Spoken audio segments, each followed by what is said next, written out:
ओळखपत्र काढण्यासाठी 30 सप्टेंबरपर्यंत मुदतवाढ.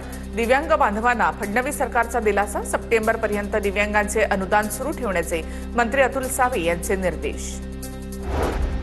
शिवसेना पक्ष आणि धनुष्यबाण चिन्हाबाबत सर्वोच्च न्यायालयामध्ये 30 जुलैला सुनावणी होणार.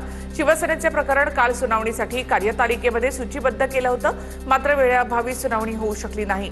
न्यायालयानं पुढील तारीख निश्चित केली आहे. सिंहस्थ कुंभमेळ्यासाठी साधूरामची 367 एकर जागा कायमस्वरूपी संपादित होणार आहे. 283 एकर जागा संपादनासाठी तब्बल 2267 कोटी रुपयांच्या निधीला मंजुरी. यापूर्वी 14 एकर जागा संपादित करण्यात आली. आता संपूर्ण जागा प्रशासनाच्या मालकीची होणार आहे. भारताची खाद्यतेल आयात मागील 6 महिन्यांमध्ये 14% वाढली. आयातीवरील खर्चामध्ये 19% वाढ. आयातीचा खर्च 87,000 कोटी रुपयांवर. नेपाळमधून सुद्धा रिफाईंड तेलाच्या आयातीत वाढ झाली आहे. महाराष्ट्र सायबर पोलिसांचं ॲपल आणि गुगलला पत्र. प्ले स्टोअर, ॲपल स्टोअरवरून Rapido, Uber, Ola bike application काढून टाकण्याची मागणी. शासनाच्या परवानगीशिवाय बाईक टॅक्सी सुरूच असल्याचा पत्रामध्ये उल्लेख.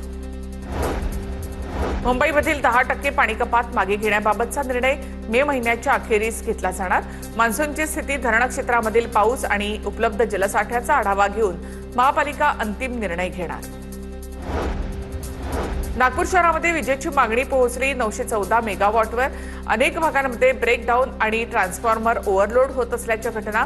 शहरामधील वीज वितरण यंत्र अक्षरशः ऑक्सिजनवर.